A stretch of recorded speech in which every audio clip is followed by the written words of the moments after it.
लोगों को जेलों में डालूंगा। किसी करप्ट आदमी को मैं नहीं छोड़ने लगा। You are selected Prime Minister, तड़ियां देते हैं और धमकियां देते हैं कि हम पूरी ऑपोजिशन को जेलों में मैं भेज दूंगा। You are not a dictator. तुम तो सिर्फ कठपुतली हो, तुम्हारी तोरे तो कोई और हिला रहा है। जंग अभी जारी है, अभी हमें दायमी अमन की असल मंजिल पर पहुंचना है।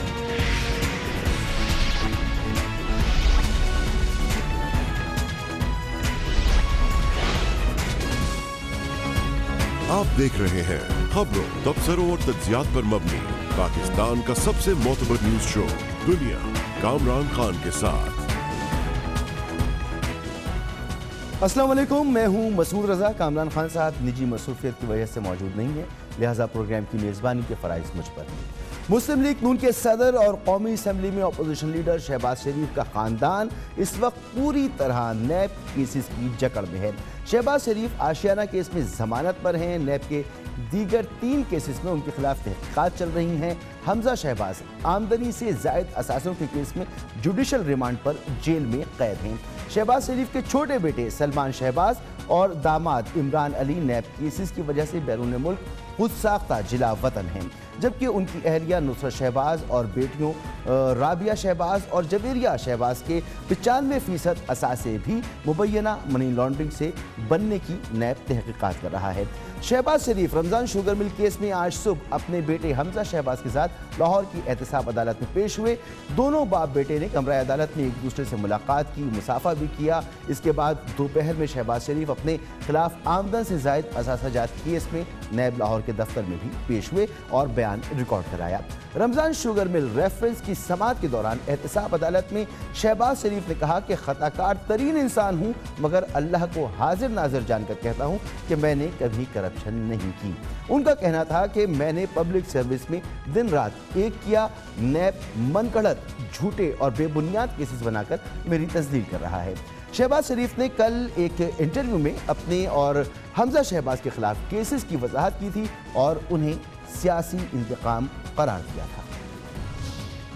शहबाज शरीफ अपने खिलाफ आमदन से ज़ायद असासों के केस में नैब लाहौर में पेश हुए। इत्तलात के मुताबिक शहबाज शरीफ ने अपने खानदानी अफराद से लाताल्लुकी का इजहार कर दिया और कहा कि मैं किसी के सवालात का जवाब नहीं दे सकता।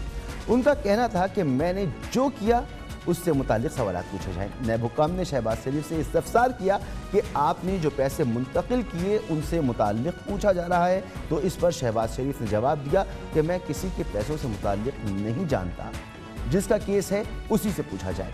याद रहे कि नैब लाहौर के डायरेक्टर जनरल शहजाद सलीम ने हमारे ही प्रोग्राम में शिकवा किया था कि शहबाज शरीफ नैब की तहक़ीक़ात में मुकम्मल ताउन नहीं कर रहे हैं।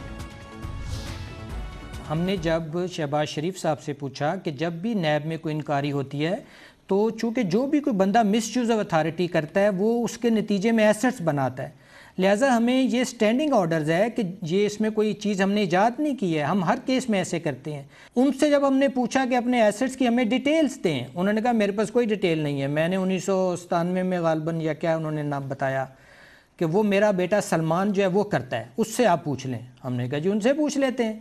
उनको हमने बुलाया, हमने कहा जी आप काइंडली आके बताएं। उन्होंने कोई स्केची सी इन्फॉर्मेशन हमें दे दी और कंप्लीट नहीं दी।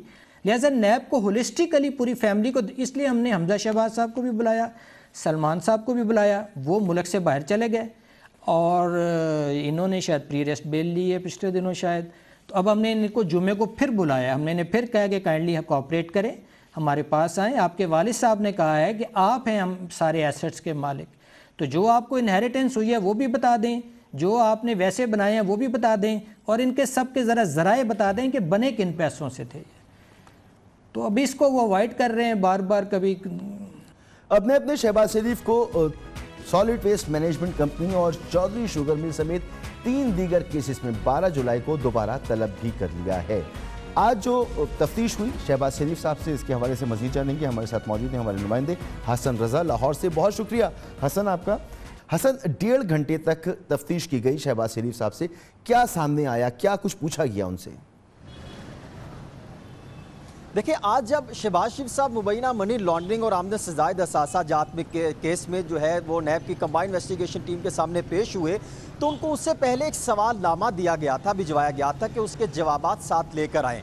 लेकिन माजी की तरह जिस तरह पहले वो कभी जवाबात नहीं लेकर आए, आज भी वो जवाबात दिए बगैर जो है नैब की कंबाइंड इन्वेस्टिगेशन टीम के सामने पहुंचे।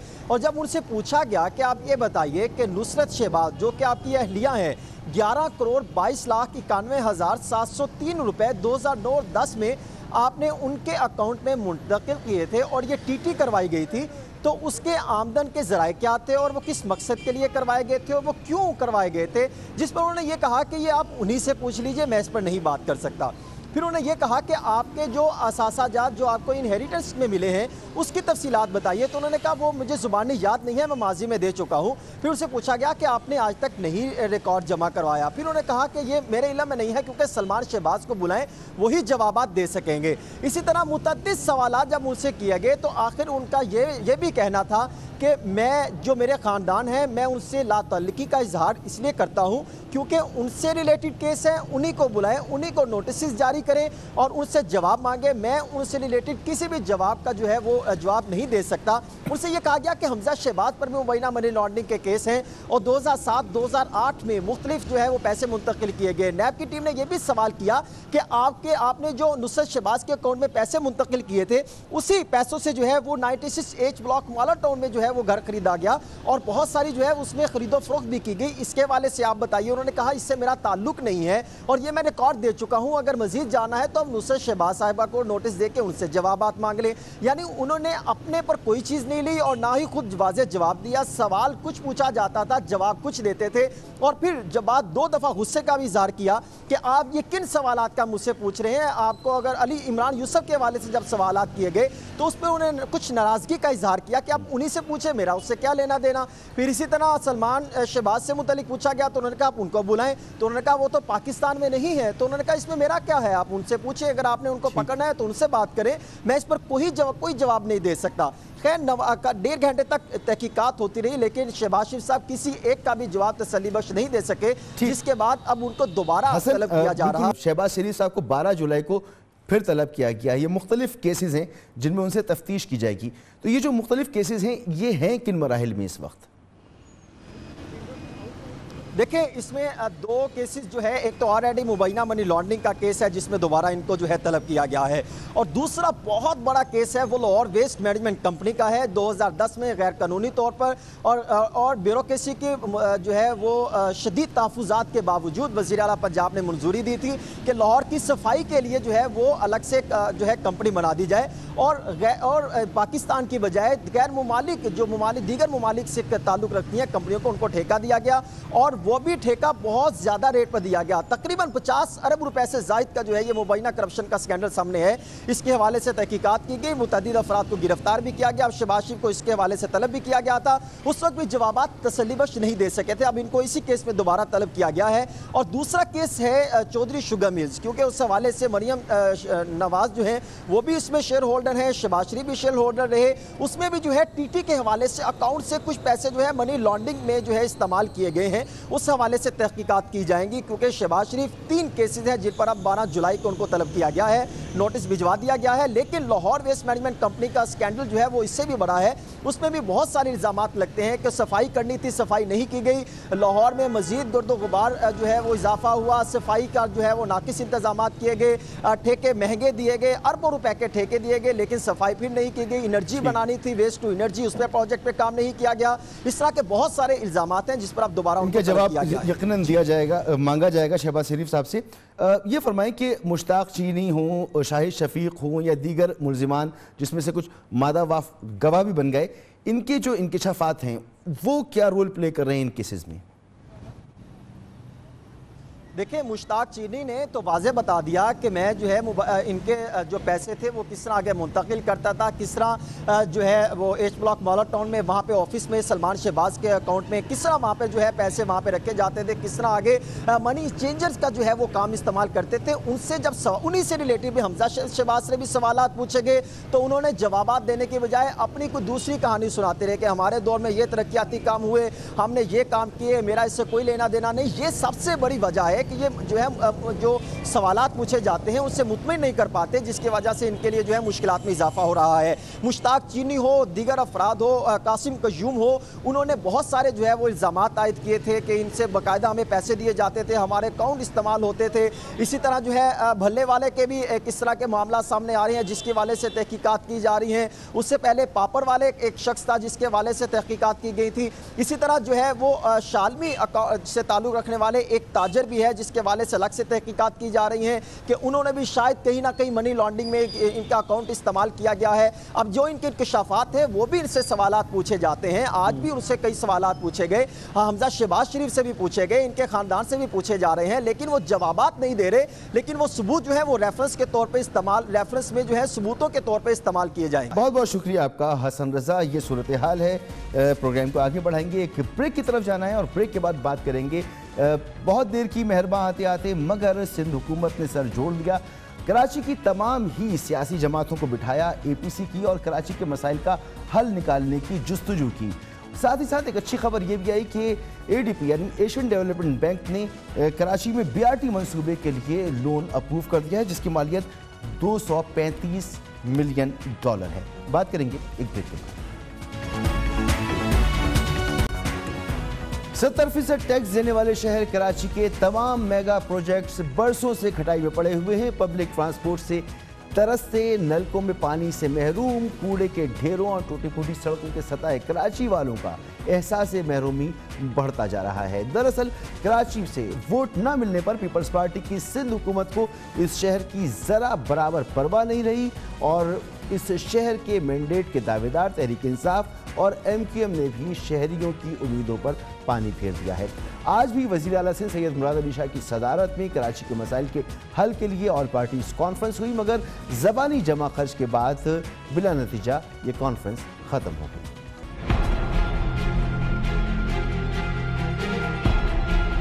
शहर कराची में जो भी स्टेक होल्डर्स हैं उन सबको इकट्ठा एक कमरे में हम बैठे। सबसे बड़ा मसला जो इस वक्त कराची में चल रहा है, कम से कम भी 1000 मिलियन गैलन पर डे चाहिए पानी कराची को, और हमारे पास तकरीबन आधा मौजूद है 500। हम पूरा पानी तो पहुंचा नहीं सकते, ये क्लियर है। इसकी सोल्यूशन की तरफ कुछ मस्बत बातें हों या वाटर बोर्ड से कहें वो अपनी एक शॉर्ट सी प्रेजेंटेशन कर लें, फिर हम सबसे व्यूज़ ले लें। कोशिश ये होगी कि आज जब हम उठें तो आगे का लाए अमल भी तैयार कर लें कि जी आगे हमने इस चीज़ को कैसे करना है। मरबूत हिकमत अमली बनाएं। इस तरह ठंडे कमरे के इजलासों से कराची वालों को पानी मिलने वाला नहीं है। पानी हमारे लिए जीना और मरना है। हमें बहुत रंज हुआ है कि आज भी इजलास में कोई ठोस बात सामने नहीं है। प्रोविंशियल गवर्नमेंट का काम नहीं है पानी और सीवरेज के मसाइल में, उनका काम है सुपरविजन। बल्दियाती जो इदारा है, आपको ये पानी और सीवरेज का निजाम उसको डिवॉल्व करना चाहिए और आप बैठ के आप पूछें कि काम क्यों नहीं हो रहा। 11 साल बाद न जाने क्यों आँख तो खुली। अगर कराची बूंद बूंद पानी को तरस रहा है तो उसका जिम्मेदार यही सेक्रेटेरिएट है जहाँ से हम निकले हैं। आज की मीटिंग में एक अच्छी काविश तो लगी लेकिन कोई आउटकम नहीं आया।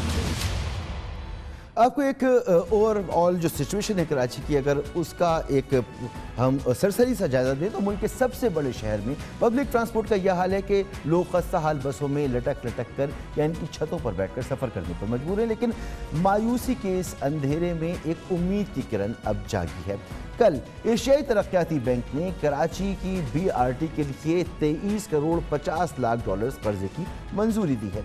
कराची बस रैपिड ट्रांजिट मंसूबा 23.5 किलोमीटर तवील है। इस मंसूबे में 29 स्टेशन तामीर किए जाएंगे। बसों में रोज़ाना 3 लाख से ज़ायद अफराद सफ़र करेंगे।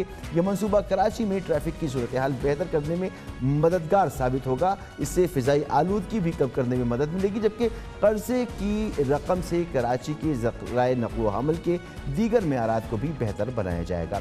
फरवरी 2016 में वफाकी हुकूमत ने कराची में ग्रीन लाइन बस सर्विस और सिंध हुकूमत ने orange line, yellow line, red line और ब्लू लाइन मेट्रो बस के मंसूबे शुरू किए थे, लेकिन इन मंसूबों को फरवरी 2017 में मुकम्मल किया जाना था, लेकिन 2.5 साल का इजाफी अरसा गुजर चुका है। ग्रीन लाइन बस का तकरीबन 80% काम मुकम्मल हो चुका है, जबकि सिंध हुकूमत की येलो लाइन, रेड लाइन और ब्लू लाइन तो शायद अभी तक कागजों में ही मौजूद है। वज़ीर आला सिंध सैयद मुराद अली शाह ने कल कराची मास ट्रांजिट मंसूबे और BRT प्रोजेक्ट से मुताल्लिक़ इजलास की सदारत की, जिसमें वज़ीर बल्दियात सईद गनी, वज़ीर transport OS Shah, chief secretary Mumtaz Shah ने शिरकत की थी।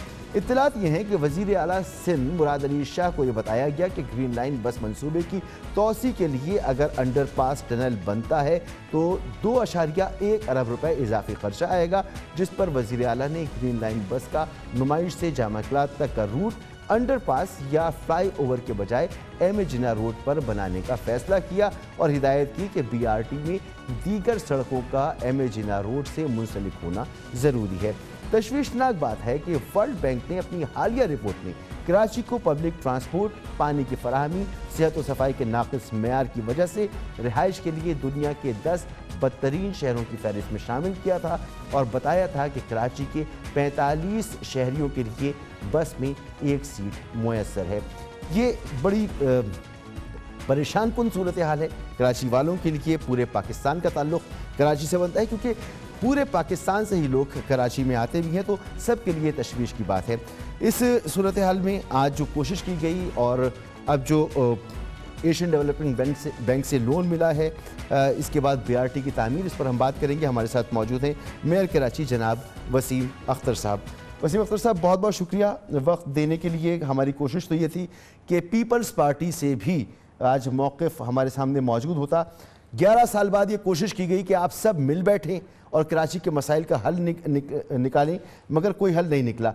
अगर मैं BRT के हवाले से ही बात करूं तो माजी का जो ट्रैक रिकॉर्ड है, जो मंसूबे हैं, वो तो इल्तिवा का शिकार हैं, चाहे वो K4 हो, S3 हो, चाहे वो ब्लू लाइन हो, ऑरेंज लाइन हो, येलो लाइन हो, कुछ भी हो। ये जो नया मंसूबा शुरू करने जा रहे हैं, इसके हवाले से आप क्या कहेंगे कि ये बर वक्त मुकम्मल करने की अहलियत रखती है सिंध हुकूमत?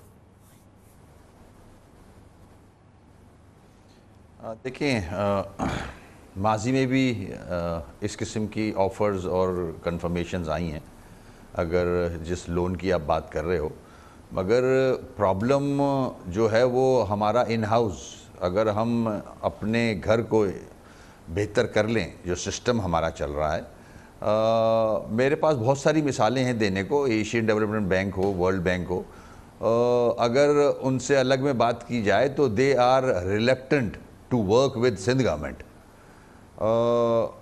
क्योंकि उन्होंने अभी तक ऐसा कुछ देखा नहीं, ऐसी अप्रोच नहीं देखी सिंध गवर्नमेंट से कि they are desperate to start some project for Karachi and finish it in time. Nobody is concerned for Karachi, especially जो सिंध गवर्नमेंट है, माजी के 10-11 साल जो गुजार लिए हैं, बसों का हाल आप भी जानते हो, देखा हुआ है, मैं भी जानता हूँ, देखा हुआ है, मगर इंटरेस्ट किसी को नहीं है। एक बस इंक्लूड नहीं की गई कराची के ट्रांसपोर्ट के लिए। 30 लाख से ज़्यादा मोटरसाइकिल्स हो चुकी हैं इस शहर में, अमवात हो रही हैं, एक्सीडेंट्स हो रहे हैं, और जिस तरह से लोग ट्रैवल कर रहे हैं सबके सामने है। असल है इंटरेस्ट, कंसर्न, सीरियसनेस। अगर साहिब इक़्तिदार सिंध के इन इश्यूज़ पे सीरियस हो जाएं तो मैं नहीं समझता, ये मेरी अपनी सोच है, may be I am wrong, मगर आई एम श्योर कराची ऐसा शहर है कि जो अमाउंट सिंध गवर्नमेंट को देता है उससे बहुत सारी चीज़ें स्टार्ट भी हो सकती हैं, कंप्लीट भी हो सकती हैं। आपके पास विजन एंड डायरेक्शन होना चाहिए। जो आप सीरियसनेस की बात कर रहे हैं, तो आज अरब से कोशिश की सिंध हुकूमत ने कि तमाम स्टेक होल्डर, तमाम सियासी जमात एक छत के नीचे बैठें और कराची के मसाइल का हल निकालें, मगर जब आप लोग बाहर निकले तो सिंध हुकूमत पे तनकीद करते हुए बाहर निकले।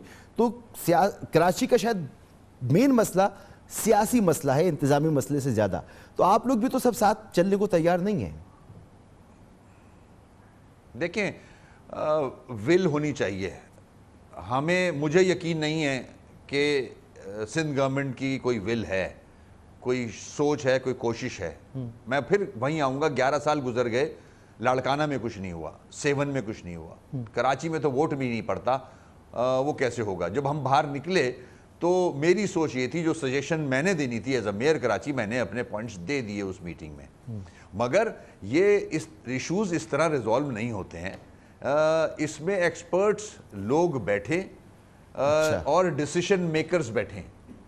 ٹھیک ہے اسٹیک ہولڈرز. اب آپ نے پورا کراچی بلا لیا, جو پارلیمنٹ میں پروونشل اسمبلی میں ممبرز ہیں جن پارٹیوں کے, وہ تو چلو ٹھیک ہے, جو نئی بھی ہیں وہ بھی بلا لیے آپ نے, مذہبی جماعتوں کے بھی لوگ بلا لیے. میں ان کے لیے کرٹیسائز نہیں کر رہا ہوں ان پہ, مگر یہ ایشو ایسا ہے کہ آپ کو بند کمرے میں بڑا سیریس نوٹ پہ بیٹھنا ہوگا ود آل دا ایکسپرٹس. اچھا, ایکسپرٹ کے ساتھ اگر بیٹھنا ہوگا تو میئر صاحب, صبح جب یہ بات ہوئی کہ بلایا گیا ہے تمام اسٹیک ہولڈرز کو, تو آپ کی طرف سے یہ کہا گیا کہ جی ہمیں نہیں بلایا گیا, یہ کیسا مذاق ہے؟ احتجاج کر کے آپ پھر جا کے بیٹھے, حالانکہ آپ کو پتا تھا کہ ایکسپرٹس نہیں بیٹھ رہے ہیں, سیاسی لوگ بیٹھ رہے ہیں, وہ لوگ بیٹھ رہے ہیں جو جن کی سیاسی جماعتیں ہیں, مذہبی جماعتیں ہیں, وہ بیٹھیں گے, پھر بھی آپ بیٹھے جا کر. نہیں ایسا نہیں تھا, میں اپنی بات بتا رہا ہوں آپ کو. I was not invited. مجھے کل رات لیٹ نائٹ سعید بھائی کا فون آیا تھا, انہوں نے کہا کہ آپ بھی اس میٹنگ میں آ جائیں. میں میئر ہوں, میرے پاس مینڈیٹ ہے اس شہر کا. خیر کوئی بات نہیں, میں برا نہیں مانتا کہ سی ایم صاحب نے بھی کہا سعید صاحب کو کہ وسیم کو ضرور بلائیں کیونکہ میئر ہیں, تو میں چلا گیا. مجھے نہیں پتا تھا وہاں کون لوگ ہوں گے. وہاں اسٹیک ہولڈرز آپ کس کو کہتے ہیں؟ پورے کراچی میں جتنی بھی جماعتیں ہیں وہ تو سیاسی ایک میٹنگ ہو گئی تھی, پوائنٹ سکورنگ ہو رہی تھی. ایسے تھوڑی, اب تو معاملہ بہت سیریس ہو چکا ہے, K4 کا, S3 کا, واٹر رائٹس نظر آ رہے ہیں سامنے. ہمیں سیریسلی اس کو ایڈریس کرنا ہوگا. اب پھر میں وہاں آتا ہوں کہ ہم فیڈرل گورنمنٹ پہ تکیہ نہ کریں. اب 18ویں امینڈمنٹ کے بعد پانی کا ایشو جو ہے وہ پروونشل میٹر ہے. اب جتنے بھی پیسے ہیں دے سکتے ہیں یا نہیں دے سکتے. اگر دوسرا آپشن 65 MGD کا ہے, تو اگر ہم اس کو اسٹارٹ کر دیں تو کچھ نہ کچھ بہتری لا سکتے ہیں. سر اس میں تو بہت اہم رول آپ پلے کر سکتے ہیں. آپ وہاں بیٹھے, آپ کو بلایا گیا, آپ کی پارٹی کو بلایا گیا, آپ اس کا مطلب قریب ہوئے پیپلز پارٹی کے ساتھ, آپ اتحاد میں ہیں تحریک انصاف کے ساتھ. مرکز اور صوبے میں جو گیپ ہے اسے آپ ختم کر سکتے ہیں, لیکن باہر نکلنے کے بعد یہ جسچر آپ کا نظر نہیں آیا. تو ایسا کیا ہو گیا وہاں پر کہ آپ لوگ اٹھ کر آ بھی گئے اور جو اس کا نتیجہ نکلنا چاہیے تھا اس میٹنگ کا وہ مثبت نہیں نکلا, منفی نکلا؟ دیکھیں ہم اٹھ کے نہیں آئے, جب میٹنگ ختم ہوئی ہے تب گئے. ہم نے اپنے سجیشنز دے دیے. ظاہر ہے اتھارٹی جو ہے وہ سندھ گورنمنٹ کے پاس ہے, لوکل گورنمنٹ کے منسٹر کے پاس ہے, واٹر بورڈ وہ دیکھ رہے ہیں 10 سالوں سے. ہم تو مشورہ ہی دے سکتے ہیں اور اس سے زیادہ تو کچھ کر نہیں سکتے. ہم نے جو دیکھا وہ عوام کو بھی بتایا. پھر بتاؤں گا میں آپ کو کہ یہ طریقہ نہیں تھا ٹو ریزالو واٹر ایشو. اس میں تو آپ کو بیٹھنا ہے, ڈیسیشن لے کے اٹھنا ہے. آپ کو میں نے جو ان سے ریکویسٹ کی دیٹ واز کہ آپ اپنا مینجمنٹ ریسٹرکچرنگ کریں, پورے ڈپارٹمنٹ کی ریویمپنگ کریں. آپ 12 سال سے ایک افسر جو ہے ایک ہی پوسٹ پہ آپ چینج کریں, نیا بلڈ لے کے آئیں, ایکسپرٹیز لے کے آئیں وہاں اپنے آفس میں. واٹر بورڈ کے میٹنگز کریں ہر ہفتے, واٹر بورڈ کی 7 سال بعد واٹر بورڈ کی میٹنگ ہوتی ہے. سیریسنس تو یہاں نظر آ جاتی ہے. اس کے بعد لیکیجز ہیں, انلیگل کنیکشنز ہیں, ہائیڈرنٹس ہیں, یہ سب آپ کو ختم کرنے ہوں گے. آپ کو انفراسٹرکچر بہتر کرنا ہوگا. 1.7 بلین 7 پروجیکٹس کے لیے سندھ گورنمنٹ نے بجٹ میں رکھے ہیں. میں سمجھتا ہوں وہ بیکار ہیں. سڑک بنانے کی ضرورت نہیں ہے, پہلے انفراسٹرکچر ٹھیک کریں, پانی کا, سیوریج کا. میں نے یہ مشورہ دیا سی ایم صاحب کو کہ یہ پیسہ 1.7 بلین یہاں لگا دیں. یہ ادارے آپ کو واپس کر دیے جائیں جو آپ ہمیشہ سے کہتے آئے ہیں. وہ میں کہہ کے تھک گیا ہوں, وہ نہیں ہو سکتا. وہ یہ سسٹم کو مضبوط نہیں کرنا چاہتے, 140A آرٹیکل کو امپلیمنٹ نہیں کرنا چاہتے. وہ تو مجھے پتا ہے. اس کو چھوڑ کے جو سمجھ سکتا ہوں میں بہتر, وہ میں نے اپنا مشورہ دیا کہ شاید واٹر بورڈ انہوں نے سیریس لیا ہے اس ایشو کو, آج میٹنگ کال کی ہے تو اس پہ یہ عمل بھی کریں گے. مگر مجھے افسوس سے کہنا پڑتا ہے کہ یہ جو میٹنگ تھی اس کا رزلٹ کوئی نکلنے والا نہیں ہے. بہت بہت شکریہ جناب میئر کراچی وسیم اختر صاحب. گفتگو آپ نے سنی, ایک بہت اچھا انیشیٹو کہ ایک چھت کے نیچے کراچی کی تمام سیاسی اور مذہبی جماعتیں بیٹھیں لیکن بے نتیجہ اڑ گئیں. یہ افسوس کی بات ہے. یہاں پر لیں گے ایک نیوز بریک اور بریک کے بعد بھی پروگرام جائیں. آپ دیکھ رہے ہیں خبروں, تبصروں اور تجزیات پر مبنی پاکستان کا سب سے معتبر نیوز شو دنیا, کامران خان کے ساتھ. ملک کے سیاسی منظرنامے میں اعصاب شکن سیاسی کشمکش جاری ہے. ایک جانب اپوزیشن جماعتوں پر سیاسی دباؤ بڑھتا جا رہا ہے. نیب آصف علی زرداری کے خلاف بہت جلد पार्क लैंड रेफरेंस दायर करने वाला है। शहबाज शरीफ की नैब में पेशियां बढ़ती जा रही हैं। राना सनाउल्लाह के खिलाफ मंशियात का केस, उसमें शिद्दत आ रही है। मुस्लिम लीग नून की पूरी क़यादत नैब केसेस में उलझी हुई है। हुकूमत ने नवाज शरीफ और शाहिद खाकान अब्बासी से बतौर साबिक वज़ीर आज़म सरकारी गाड़ियाँ जो उनके इस्तेमाल में थीं वो अब जब्त कर ली हैं। दूसरी तरफ तमाम अपोजिशन जमातें चेयरमैन सेनेट सादिक संजरानी को हटाने, हुकूमत के खिलाफ मुत्तफ़िक़ा लाहे अमल बनाने और मुश्तरका एहतजाजी प्रोग्राम पर मुत्तफ़िक़ हो गई है। मुस्लिम लीग नून, पीपल्स पार्टी समेत अपोजिशन की 9 सियासी जमातों की 11 रुकनी रहबर कमेटी आज इस्लामाबाद में जमा हुई। वहाँ पर उनका एक इजलास हुआ और इजलास में मुस्लिम लीग नून से शाहिद खाकान अब्बासी, एहसान इकबाल, पीपल्स पार्टी से फरतुल्लाह बाबर, नैयर बुखारी, जमीयत उलमा इस्लाम फे से अकरम खान दुर्रानी, नेशनल पार्टी से मीर हासिल बजिंजो, ANP से मियाँ इफ्तिखार, पश्तूनख्वा मिल्ली अवामी पार्टी से उस्मान काकड़ ने शिरकत की। रहबर कमेटी का इजलास 26 जून को अपोजिशन जमातों की 9 घंटे तवील ऑल पार्टीज कॉन्फ्रेंस का तसलसल है, जिसमें शहबाज शरीफ और बिलावल भुट्टो जरदारी ने मौलाना फजल रहमान की मेज़बानी में शिरकत की थी। आज रहबर कमेटी ने चेयरमैन सेनेट सादिक संजरानी को हटाने के फैसले की तौसीक कर दी है। 25 जुलाई को आम इंतखाबात का 1 साल मुकम्मल होने पर यौम सियाह मनाने के अज़्म का इयादा किया गया और चारों सूबों के मरकजी शहरों में अपोजिशन के मुश्तरका जलसे करने पर भी इत्तेफाक किया गया। इजलास के बाद प्रेस कॉन्फ्रेंस करते हुए अकरम दुर्रानी ने एहतजाजी हिकमत अमली के साथ ये भी बताया कि रहबर कमेटी का अगला इजलास 11 जुलाई को होगा और उसी रोज़ नए चेयरमैन सेनेट के नाम का भी ऐलान कर दिया जाएगा कि चेयरमैन सेनेट पर अदम एतमाद से मुतालिक 9 जुलाई को सेनेट सेक्रेटेरिएट में करारदाद भी जमा कराई जाएगी। चेयरमैन सेनेट के खिलाफ अदम एतमाद की तारीख 9 जुलाई को बाकायदा सेनेट सेक्रेटेरिएट में रिजोल्यूशन जमा कराई जाएगी। मुत्तफ़िका नए चेयरमैन के नाम का ऐलान हम 11 जुलाई को करेंगे। 25 जुलाई को 2018 इलेक्शन में धांधली के खिलाफ,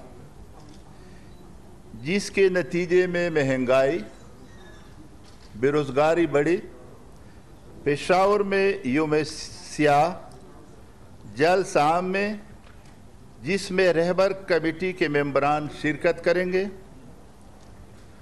इजलास में शामिल पार्टियों की सूबाई तंजीमें 10 जुलाई से कबल बाहमी मशावरत से जलसे के इंतजामात करेंगे। दिलचस्प बात यह है कि इजलास में शिरकत के लिए आने वाले रहनुमाओं के मोबाइल फ़ोन कमेटी रूम से बाहर रखवा लिए गए थे और ख़बरें हैं कि रहबर कमेटी के इजलास में शरीक रहनुमाओं से कार्रवाई की राजदारी का हलफ भी लिया गया। हैरान कुन बात है कि रहबर कमेटी के इजलास में हुकूमत मुखालिफ तहरीक समेत दीगर इशूज़ पर बातचीत की गई, मगर इस रहबर कमेटी के चेयरमैन का इंतखाब नहीं किया जा सका। फिलवक्त जमीयत उलमाए इस्लाम के अकरम दुर्रानी को रहबर कमेटी का कन्वीनर नामजद किया गया है, लेकिन ज़राए कहते हैं कि मुस्लिम लीग नून ने रहबर कमेटी के मुस्तकिल कन्वीनर के बजाय तमाम जमातों को बारी बारी कन्वीनरशिप देने की तजवीज़ दी, मगर इस पर इत्तेफाक नहीं हो सका। अपोजिशन एक जगह बैठ चुकी है, नया लाहे अमल बना रही है। कितना मौसर किरदार होगा आने वाले दिनों में अपोजिशन का। एहसान इकबाल साहब PMLN के अहम रहनुमा हमारे साथ मौजूद हैं, साबिक वफाकी वज़ीर भी हैं। बहुत बहुत शुक्रिया एहसान इकबाल साहब। एहसान इकबाल साहब, अपोजिशन सर जोड़कर बैठ गई है। सबसे पहला स्टेप यह है कि अब आप चेयरमैन सेनेट को हटाने के लिए करारदाद जमा कराएंगे और नए सेनेट का नाम लेकर आएंगे, तो यकीनी तौर पर मुख्तलिफ सियासी जमातों ने अपने अपने नाम दिए होंगे। आपकी तरफ से फैसला हो चुका है, किसके नाम का फैसला हुआ है? जी, सबसे पहले तो मैं ये एक तस्हीह करना चाहूँगा कि आज के इजलास में मुत्तफ़िका तौर पर यह तय पाया था कि तमाम जमातें बारी बारी इस रहबर कमेटी की कन्वीनर होंगी और कन्वीनरशिप की मुद्दत 2 माह होगी।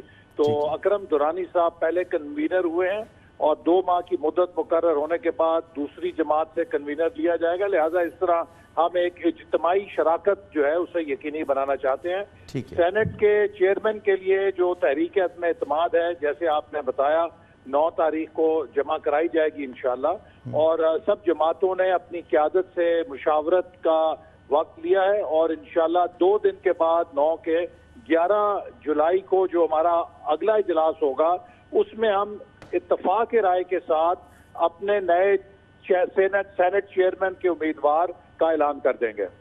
ठीक है, तो ये आपको क्या लग रहा है कि उम्मीदवार जो है वो मुस्लिम लीग नून से होगा, पीपल्स पार्टी से होगा, क्या फैसला होने जा रहा है? जी, उसमें अभी कबल वक्त है कौन होगा, लेकिन मुख्तलिफ जो तजावीज़ आई उसमें 3 तजावीज़ दी गई। पहली तो ये थी, कुछ हजरात का ख्याल था कि जो मुस्लिम लीग नून है वो बड़ी जमात है, उसका एक जमहूरी हक है। कुछ का ये ख्याल था कि मुस्लिम लीग नून और पीपल्स पार्टी जो 2 बड़ी जमातें हैं वो मिलकर इस पर कोई फैसला कर लें। और फिर एक ये भी राय थी कि किसी छोटी जमात के सरबराह को जो जिस पर इत्तेफाक राय हो सके उसको भी चुना जा सकता है। लिहाजा अभी किसी का नाम डिस्कस नहीं हुआ। हम उम्मीद रखते हैं कि इंशाल्लाह 11 के इजलास में तमाम जमातें अपनी क़यादत से मुशावरत करके आएंगी और जो जज्बा था, जो स्पिरिट थी, उसमें मुझे कोई रुकावट नजर नहीं आती। हम इत्तेफाक राय से किसी एक नाम पर मुत्तफिक हो जाएंगे। ठीक है, अभी इत्तेफाक होना बाकी है, लेकिन माजी में आपने रज़ा रब्बानी साहब का नाम तजवीज़ किया था पीपल्स पार्टी से, क्योंकि उनका ताल्लुक़ है, तो इस दफ़ा भी उनका नाम ज़ेरे बहस आ सकता है और क्योंकि खासे मजबूत उम्मीदवार हो सकते हैं ये। जी, अभी ये कबल वक्त है क्योंकि तमाम जमातें अपना गौर खौज करेंगी और 11 की मीटिंग में ये एजेंडे पे शामिल है, तो इसलिए अभी हम किसी नाम को डिस्कस नहीं करना चाहते क्योंकि ये कबल वक्त होगा, उससे किसी भी नाम की पोजीशन कॉम्प्रोमाइज हो सकती है। तो लेकिन ये मैं ज़रूर कहना चाहता हूँ कि इंशाल्लाह हमें उम्मीद है कि हम इत्तेफाक से कौम को एक नए मुत्तफ़िका उम्मीदवार का ऐलान करेंगे 11 तारीख को। अच्छा, आपकी जो हिकमत अमली है वो लगी रही है कि खासी लंबी हिकमत अमली है, 2-2 महीने का आपने वक्त रखा है कन्वीनरशिप के लिए, और पहला जो इक़दाम है वो गो के अपोजिशन के लिए आसान होना चाहिए, मगर इसके लिए भी खासा फूक फूक कर आप कदम रख रहे हैं। तो आप ये बात मानेंगे कि एक लंबी हिकमत अमली है हुकूमत को मुश्किल वक्त देने की? नहीं, इतनी ज़्यादा लंबी भी नहीं है, चूँकि जो हमारी हिकमत अमली है उससे ज़्यादा मौसर हिकमत अमली हुकूमत की है, जो खुद बहुत जल्दी में है कि वो फारिग हो, चूँकि जिस किस्म की वो कारकर्दगी का मुजाहरा कर रही है और जो फैसले कर रही है, तो लगता है कि हमारा काम आधा हुकूमत आसान कर रही है। अच्छा, और ये जो तब्दीली है चेयरमैन सेनेट की, इससे क्या मकासद अपोजिशन हासिल कर लेगी? देखिए, जो स्पीकर कौमी असम्बली और चेयरमैन सेनेट हैं, ये जब मुंतखब होते हैं तो ये पूरे ऐवान की नुमाइंदगी करते हैं। ये मुझे अफसोस से कहना पड़ता है कि इन ऐवानों के अंदर एक हुकूमत का दबाव वाज़े तौर पे देखा जा रहा है, जो चेयरमैन सेनेट भी कबूल कर रहे हैं और स्पीकर कौमी असम्बली भी कबूल कर रहे हैं। क्योंकि सेनेट के अंदर अपोजिशन की अक्सरियत है, लिहाजा इसलिए मुनासिब है कि वहाँ पर एक ऐसा उम्मीदवार हो जो इंतखाब जीतने के बाद सेनेट जो ऐवान बाला है उसको आज़ादाना तौर पे चला सके और वो हुकूमत से डिक्टेशन ना तो ले, ना वो हुकूमत की तरफ देखे कि हुकूमत की मंशा और रजा क्या है। ठीक। अच्छा, 25 जुलाई को आप लोगों ने यौम सियाह मनाने का फैसला किया है, तो यौम सियाह के हवाले से अपोजिशन अलग अलग मुकामात पर मुख्तलिफ प्रोग्राम्स करेगी या इज्तिमाई तौर पर कोई बड़ा ताकत का मुजाहरा करने का इरादा है? जी, आज यही फैसला हुआ है कि जो तमाम सूबाई दारुल खिलाफा हैं वहाँ पर जो हमारी सूबाई तंजीमें हैं उनकी एक कोऑर्डिनेशन कमेटी कायम की गई है, जो 25 जुलाई को सूबाई दारुल खिलाफों पे एहतजाज को प्रोग्राम को शक्ल देंगी, लेकिन जो मरकजी रहबर कमेटी है वो पेशावर के प्रोग्राम में शिरकत करेगी और वो एक बड़ा प्रोग्राम होगा, बाकी भी सारे अच्छे प्रोग्राम होंगे। हम समझते हैं कि 25 जुलाई पाकिस्तान का वो मुतनाज़ा दिन है जिस दिन एक सिलेक्ट हुकूमत को यहाँ लाया गया जो ना तजुर्बेकार थी, जिसने 1 साल के अंदर अंदर पाकिस्तान की मईशत का सत्यानाश कर दिया है, हमारी ग्रोथ क्रैश कर गई है, महंगाई तमाम रिकॉर्ड तोड़ गई है, इसी तरह मुल्क के अंदर गुर्बत बढ़ रही है और डिवैल्यूएशन जो है बगैर सोचे समझे कर दी गई है। तो इस पूरे 1 साल के अंदर जो इक्तिसादी मसाइल हैं, जो कारोबार बंद हैं, अब मार्केटें बंद हैं, कराची में, फैसलाबाद में, लाहौर में, मुख्तलिफ जगहों पे ताजिर हड़तालें कर रहे हैं, तो इस तरह पाकिस्तान के लिए शदीद मुश्किलात मुस्तकबिल में आ सकती हैं अगर ये हुकूमत इसी तरह के फैसले करती रहेगी और इसी तरह की नाकामियां मुआशी मैदान में दिखाती रहेगी। अच्छा एहसन इकबाल साहब, पेशावर का जो मरकजी आपका प्रोग्राम होगा उसकी बड़ी वैल्यू होगी अगर शहबाज शरीफ और बिलावल भी स्टेज पर एक साथ मौजूद हों, तो क्या अपोजिशन ने इसको प्लान किया है कि दोनों बड़ी जमातों के कायदीन उस दिन मौजूद हों स्टेज पर? जी, उसमें जो हमारी मरकजी क़यादत भी होगी, लेकिन ये भी फैसला किया गया है कि जो हमारे दीगर सूबाई दारुल खिलाफों में प्रोग्राम है उसके अंदर भी कुछ मरकजी क़यादत को जाना चाहिए ताकि उनकी अहमियत भी कम ना हो सके। तो ये अब पार्टीज अपने तौर पे फैसला करेंगी उनकी मरकजी लीडरशिप किस तरह मुख्तलिफ मुकामात पे शिरकत करेगी। अच्छा, एक आम तासुर ये भी है कि जब से दोनों बड़ी सियासी जमातों की मरकजी क़यादत पर केसेस सामने आए तो कुछ हिचकिचाहट का मुजाहरा भी कर रही हैं दोनों तरफ की मरकजी क़यादत। क्या ये अच्छा मौका नहीं होगा कि पेशावर में दोनों एक साथ जमा हो, मरकजी आपका प्रोग्राम हो, मरकजी क़यादत वहाँ पर मौजूद हो? जी, इसमें इंशाल्लाह हमारी जो भी सीनियर लीडरशिप है वो वहाँ जाएगी और जैसे मैंने आपको बताया कि ये तो आज फैसला हुआ है कि जो हमारी स्टीयरिंग कमेटी या रहबर कमेटी है इसके तमाम अराकीन उस सॉलिडारिटी का मुजाहरा करने के लिए जो तमाम 9 जमातों के अंदर मौजूद है उसके डेमोन्स्ट्रेशन के लिए वहाँ पर ये कमेटी पूरी शरीक होगी। इसके अलावा दीगर कायदीन भी होंगे और वो एक बहुत कामयाब पावर शो होगा और इसी तरह दीगर दारुल खिलाफे जो है सूबाई हमारे उनमें भी बहुत कामयाब प्रोग्राम होंगे। आज पूरी पाकिस्तानी कौम हकीकत जान चुकी है कि ये जो मसनूई हुकूमत, एक टेस्ट ट्यूब हुकूमत मुसल्लत की गई है जिसको ना मईशत का पता था ना मुल्क के मामलात का पता था, इन्होंने खारजा पॉलिसी में भी मुल्क का लतीफ़ा बनाया है, मईशत में भी नाकाम हुए हैं। अब ये इंतकामी कार्रवाइयों के जरिए मुल्क के अंदर महाजराई पैदा कर रहे हैं, मुल्क के अंदर दर्जा हरारत बुलंद कर रहे हैं, सियासी दर्जा हरारत, जिससे मजीद हमारी मईशत के लिए मुश्किलात होंगी। देखिए, इन हालात के अंदर आपको ऐसी लीडरशिप चाहिए जो मुल्क को यूनाइट कर सके, जो मुल्क को मुश्तरका तौर पे आगे लेके जा सके। जो लीडरशिप पोलराइजिंग है, जो लीडरशिप डिवाइड कर रही है कौम को, वो तो रेसिपी फॉर डिजास्टर है। ये दिन ब दिन मुल्क को डिजास्टर की तरफ लेके जाएंगे। ठीक है, मगर आप कह रहे हैं कि पोलराइज्ड है वो क़यादत जो मुल्क को ड्राइव कर रही है, यहाँ तो सूरत हाल कुछ और नज़र आती है। अगर आप देखें, चाहे वो क़यादत हो पीपल्स पार्टी की, चाहे नून लीग की, उनकी गिरफ्तारियाँ हो रही हैं और लोगों में ये नैरेटिव हुकूमत की जानिब से, PTI की जानिब से दिया जा रहा है कि दरअसल ये जमहूरियत बचाओ या मुल्क बचाओ तहरीक नहीं है, ये पार्टी बचाओ तहरीक है। ये भी तो एक स्ट्रॉन्ग नैरेटिव है जो पब्लिक में जा रहा है। देखिए, ये नैरेटिव पिच रहा है। अभी आज मैं मुख्तलिफ प्रोग्राम देख रहा था, नौजवान कह रहे थे कि भाई कितनी देर ये करप्शन का सौदा बेचोगे, हमारा पेट भूखा है, हम इस करप्शन की कहानी से पेट नहीं भर सकते, मैं अपनी वालदा की दवाई नहीं ले सकता, अब कुछ करके दिखाओ। इनके पास कुछ करने का नहीं है, ये नाकाम हो गए हैं। हर चीज का इलाज ये है कि जी हम बहुत ज्यादा कोई फरिश्ते हैं, बाकी सारे एक चोर हैं। अच्छा भाई, वो चोरों के जमाने में आपके बकौल तो मुल्क ठीक भला चल रहा था, आप दयानतदार आ गए हैं। 3000 अरब आपके बकौल हर साल चोरी होती थी जो अब नहीं हो रही है, तो टैक्सों की कलेक्शन तो 600 अरब कम हो गई है। टैक्सों में तो 3000 अरब इजाफा होना चाहिए था। असल में ये अपनी नालायकी को दूसरों पे इल्जाम तराश करके बोतान लगा के लोगों की तवज्जो हटाना चाहते हैं, पर अब ये नाटक ज्यादा चल नहीं रहा। लोगों को समझ आ गया कि इनके पास सिर्फ वो डी चौक ही है। ये डी चौक की हुकूमत है जिसका जहन, जिसका दिमाग, जिसकी तकरीर, जिसकी सोच सिर्फ डी चौक के कंटेनर तक है। ये मुल्क नहीं चला सकते। ठीक, बहुत बहुत शुक्रिया जनाब एहसन इकबाल साहब, PMLN के अहम रहनुमा और साबिक वफाकी वज़ीर। अपनी अपोजिशन का जो लाहे अमल है उसका खुलकर इजहार कर रहे थे कि क्या लाहे अमल है और किस तरह से अपोजिशन इन मामलात को लेकर आगे बढ़ेगी। यहाँ पर लेंगे एक ब्रेक और ब्रेक के बाद बात करेंगे कि PTI की हुकूमत का ये दावा रहा है इलेक्शन से पहले भी और इलेक्शन के बाद भी कि पाकिस्तानियों की बैरून मुल्क जो दौलत लूट के रखी गई है उसे वापस लाया जाएगा। हुकूमत को पता है कि $7.5 बिलियन के असासे ऑफशोर अकाउंट्स में बैंकों में पड़े हुए, बैरून मुल्क पड़े हुए, लेकिन इस मौके पर जब हम बात कर रहे हैं लगता यह है कि हुकूमत की ये कोशिशें मांद पड़ गई हैं और हुकूमत ने अपना हाथ इस मामले पर हौला कर दिया है। बात करेंगे ब्रेक के बाद।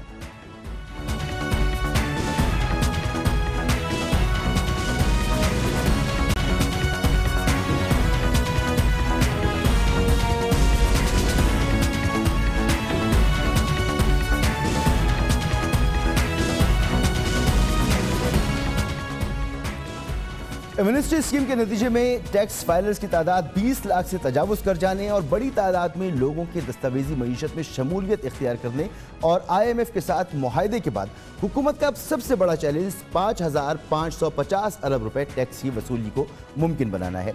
लेकिन ताज्जुब की बात है कि PTI की हुकूमत ने ऑफशोर बैंक अकाउंट्स में पड़े 7.5 अरब डॉलर के हुसूल की कोशिशें तकरीबन छोड़ दी हैं। ये बात हम नहीं कह रहे, बल्कि FBR के director general international taxes Mohammad Ashfaq ने कल कौमी असेंबली में बताई है। और उन्होंने क्या कहा और क्या सूरत हाल, इस हवाले से हम आपको एक रिपोर्ट दिखाती हैं। कौमी असेंबली की कायमा कमेटी बराए खजाना का असद उमर की सरबराही में इजलास हुआ, जिसमें FBR के director general international taxes Mohammad Ashfaq ने बताया कि जनवरी के बाद से FBR ने ऑफशोर बैंक अकाउंट्स रखने वाले अफराद को कोई नोटिस तक जारी नहीं किया। हालांकि उन अकाउंट्स में 7.5 अरब डॉलर्स पड़े हैं। उनका कहना था कि आलमी इदारे OECD ने 1,52,000 पाकिस्तानियों के 128 ममालिक में बैंक अकाउंट्स की मालूमात गुज़िश्ता बरस सितंबर में टैक्स हुक्काम को मुहैया कर दी थी। इस पर कायमा कमेटी बराए खजाना के चेयरमैन असद उमर ने कहा कि बुनियादी तौर पर आप ये कह रहे हैं कि हुकूमत ने OECD की एक्सरसाइज रोक दी है। DG international taxes Mohammad Ashfaq ने बताया कि 7.5 अरब डॉलर्स में से 4.5 अरब डॉलर सिर्फ 650 लोगों की मलकियत है। सिर्फ एक अकाउंट में 137 मिलियन डॉलर यानी तकरीबन 22 अरब रुपए हैं। इस पर असद उमर ने बरहमी जाहिर करते हुए कहा कि पाकिस्तानियों के अरबों डॉलर्स बाहर पड़े हुए हैं। इन्हें पाकिस्तान नहीं लाया जा रहा है, बल्कि पाकिस्तान में लोगों पर ना चाहते हुए भी इजाफी बोझ डाला जा रहा है, जिसकी वजह से सीमेंट, आटा, चीनी और रोज़मर्रा इस्तेमाल की अशिया महंगी हो गई हैं। डायरेक्टर जनरल इंटरनेशनल टैक्सेस ने ये कहकर कायमा कमेटी के अरकान को हैरान कर दिया कि जब हुकूमत ने जनवरी में टैक्स एमनेस्टी स्कीम का इजरा करने की बातें शुरू की तो हमने नोटिस का इजरा रोक दिया था। उन्होंने ये भी एतराफ़ किया कि FBR इब्तदाई तौर पर टैक्स के मकासद से उन लोगों की आमदनी का अंदाज़ा भी नहीं लगा सका। इस पर कायमा कमेटी के सरबराह असद उमर ने FBR की ब्रीफिंग मुस्तरद करते हुए कहा कि अगर 5 अफराद के खिलाफ भी सख्त कार्रवाई होती तो टैक्स एमनेस्टी स्कीम को बहुत अच्छा रिस्पांस मिलता, लेकिन उन अफराद के खिलाफ कार्रवाई के लिए टैक्स एमनेस्टी मुतारिफ करने में ताख़ीर की गई। जी हाँ, ये सूरत हाल है और तहरीक इंसाफ की हुकूमत के मंशूर में पाकिस्तानियों की गैर मुल्की बैंकों में जमा की हुई या लूटी हुई रकम वापस लाना, मनी लॉन्ड्रिंग और ग्रे इकॉनमी के खात्मे और पाकिस्तान के गैर ज़ाहिर शुदा असासों पर टैक्स वसूली का हासिल करना शामिल था। इस सिलसिले में OECD के फोरम से हासिल मालूमात के हवाले से वज़ीर आज़म इमरान खान ने बड़े बुलंदो बांग दावे भी किए थे, लेकिन हालात इसके बिल्कुल बरक्स हैं। बाहर पाकिस्तानियों के बैंक अकाउंट्स, पाकिस्तानियों का पैसा पड़ा हुआ है बाहर, पाकिस्तानियों के बैंक अकाउंट्स पैसे चोरी होकर बाहर गए। 26 मुल्कों से जो पाकिस्तानियों का पैसा पड़ा हुआ है, जो डिक्लेयर्ड नहीं है, जो वहाँ इन मुल्कों में हमें पता चला है, वो 11 अरब डॉलर है। बाहर पाकिस्तानियों के बैंक अकाउंट्स, बाहर असास से पाकिस्तान में इदारों के पास आजकल सारे इंफॉर्मेशन आ चुकी है। सिर्फ 10 अरब डॉलर के तो बाहर पाकिस्तानियों के बैंक अकाउंट्स हैं। 10 अरब डॉलर। हमें दुबई में 9 अरब डॉलर की तो सिर्फ 4 साल में प्रॉपर्टीज ली है। हमने 10,000 प्रॉपर्टीज पकड़ी हैं जो बाहर हैं, मुल्क से बाहर। हमने एक यूनिट सेटअप किया है। जो पाकिस्तान के पैसे चोरी होके बाहर गए हैं मुल्क से, हमने ये पैसा वापस लेके आना है पाकिस्तान। एसेट रिकवरी यूनिट है। सिर्फ और सिर्फ बाहर से जो पाकिस्तानी पैसा बाहर गया है उसको रिकवर करने का ये यूनिट है। उसके लिए हमने MOUs भी साइन कर लिया बरतानिया के साथ भी। बहुत अहम बात है कि वज़ीर आज़म इमरान खान ने आज ही ये पेशकश की है कि जो शख्स भी मुल्क में या बैरून मुल्क किसी पाकिस्तानी की बेनामी प्रॉपर्टी की निशानदही करेगा उसे 3% के बजाय 10% हिस्सा दिया जाएगा। मैंने फैसला किया कि ये जो बेनामी प्रॉपर्टीज़, ये जो हमने अब किया बेनामी प्रॉपर्टीज़ के ऊपर, मैं आज अनाउंस कर रहा हूं कि जो भी विसल ब्लोअर यानी वो जो भी निशानदेही करेगा किसी बेनामी प्रॉपर्टी की, जो भी आज पाकिस्तान में किसी या पाकिस्तान के बाहर किसी पाकिस्तानी की बेनामी प्रॉपर्टी है, जो भी उसकी निशानदेही करेगा, कानून में तो है कि वो जब बिकेगी तो 3% उसके पास जाएगा। हम इंशाल्लाह 3% से बढ़ा के रूल्स चेंज करके 10% उनको देंगे जो भी बेनामी प्रॉपर्टीज को की निशानदेही करेगा। और दिलचस्प बात यह भी है कि वज़ीर आज़म इमरान खान ने मुआविन खुसूसी एहतसाब बैरिस्टर शहजाद अकबर की सरबराही में एक टास्क फोर्स भी तश्कील दी थी। इस टास्क फोर्स के 5 टर्म ऑफ रेफरेंस थे और इनके मुताबिक पहले नंबर पर यह नुकता था कि असासे वापस लाने के लिए वज़ीर-ए-आज़म सेक्रेटेरिएट में रिकवरी यूनिट कायम किया जाएगा। लूटी हुई दौलत की इत्तला देने वाले को वसूली का 20% देने का ऑर्डिनेंस लाया जाएगा। बैरून मुल्क से सबूत के लिए वजारत कानून के साथ मिलकर बाहमी ताउन एक्ट बनाएंगे और पाकिस्तानी वफ्द स्विट्ज़रलैंड जाएगा। रकम की वापसी के मुआहदे की तौसीक़ पर काम किया जाएगा। 5वें नंबर पर यह बात कही गई थी कि मालूमात के लिए कानूनी फर्म से मदद लेंगे और रकम पर वापसी उनको 20 से 25% रिकवरी जो फर्म होगी उनको वापस किया जाएगा। अहम बात यह भी है कि इस टास्क फोर्स का मैंडेट बैरून मुल्क असासे रखने वाले पाकिस्तानियों को तलब करना था, उनसे गैर मुल्की असासों की मनी ट्रेल के मुतालिक वजाहत और हल्फ लेना था और पेश ना होने वालों के नाम मुनासिब इक़दाम के लिए सुप्रीम कोर्ट के सामने रखना था। मगर लगता है कि तहरीक इंसाफ की हुकूमत को पाकिस्तान से लूटी गई बैरून मुल्क मुकीम जो दौलत जमा की गई है उसे लाने में पहले जैसी अब दिलचस्पी नहीं रही है, या फिर उसको ये एहसास हो गया है कि ये काम इतना सीधा साधा नहीं जितना हुकूमत को लग रहा था। ये सूरत हाल है जो हमारे सामने मौजूद है। इस पर मज़ीद मालूमात हासिल करेंगे। हमारे साथ मौजूद हैं बहुत ही बाखबर सहाफ़ी जनाब शहबाज राना साहब। शहबाज साहब, बहुत शुक्रिया वक्त देने के लिए। ये फरमाएं कि वज़ीर-ए-आज़म ने तो बहुत बुलंदोबांग दावे किए और आज भी वज़ीर-ए-आज़म ने कहा कि जो भी निशानदेही करेगा बेनामी जायदाद की, प्रॉपर्टी की, मुल्क में या मुल्क से बाहर, उसे 3% के बजाय 10% हिस्सा दिया जाएगा। लेकिन FBI के हुक्काम बता ये रहे हैं कि इन कोशिशों में अब कमी आ गई है। वो दिलचस्पी तहरीक इंसाफ की नहीं है कि बैरून मुल्क लूटी हुई दौलत मुल्क में वापस लाई जाए। ऐसे ही सूरत हाल है। जी बहुत शुक्रिया मसूद साहब। देखिए, लगता है कि कौम को 2014 से ट्रक की बत्ती के पीछे लगा दिया गया है कि पाकिस्तानियों ने 200 अरब डॉलर जो है मुल्क से बाहर रखा हुआ है और जो भी हुकूमत है आती है इक़्तिदार में वो कहती है कि हम ये पैसा वापस लेके आएंगे। इसकी हकीकत आपके सामने नज़र आ गई है। पहले जब पनामा लीक्स का केस हुआ जिसमें तकरीबन 300 पाकिस्तानीज़ का नाम सामने आया और उसमें जो सिर्फ टारगेट किया गया उसको पॉलिटिकली यूज़ किया गया उस इन्फॉर्मेशन को, और जिसमें सिर्फ एक जो उस वक्त की रूलिंग फैमिली थी उनको टारगेट किया गया और आज वो लोग जेल के पीछे हैं। इसके बाद बाकी जो 299 लोग थे वो किधर है, उनके बारे में क्या FBI ने किया? इसके बावजूद कि ये मामला सुप्रीम कोर्ट ऑफ पाकिस्तान के लेवल तक गया तो उसकी कोई फॉलो अप नहीं था। FBI की तरफ से उसके ऊपर कोई कार्रवाई नहीं हुई। दूसरा जो इशू अब आपके सामने आ गया, देखिए सितंबर 2018 में ये जो इन्फॉर्मेशन थी OECD के जो 28 ममालिक हैं उसके मेंबर कंट्रीज़ हैं उसने पाकिस्तान के साथ शेयर की। आपको याद होगा जैसा भी आपने बोला भी कि प्राइम मिनिस्टर ऑफ पाकिस्तान ने कहा जी कि 11 अरब डॉलर है इन अकाउंट्स में पड़ा हुआ और 1,52,000 ये अकाउंट्स थे जिसके इन्फॉर्मेशन थी। इसको जब इन्फॉर्मेशन को प्रोसेस किया FBI ने तो बकौल DG इंटरनेशनल टैक्सेस के जो कि FBI के एम्प्लॉई हैं, लेकिन उनकी जो अपॉइंटमेंट हुई थी वो चेयरमैन FBI जो उस वक्त के थे उनकी मर्जी से नहीं हुई थी। इसकी अपॉइंटमेंट भी बैरिस्टर शहजाद अकबर साहब और प्राइम मिनिस्टर ऑफिस की इंटरवेंशन से उस वक्त हुई थी। तो ये उनके लगाए हुए शख्स है। उन्होंने कल ये बात खुद कही जी कि हम उसमें से जो 5 लाख डॉलर की उन्होंने एक लिमिट रखी थी कि 5 लाख डॉलर्स के जो जिसमें होगा डिपॉजिट जो पाकिस्तान के आज के एक्सचेंज रेट के ऊपर तकरीबन 8 करोड़ रुपया बनता है, तो हम सिर्फ उन अकाउंट्स के पीछे जाएंगे।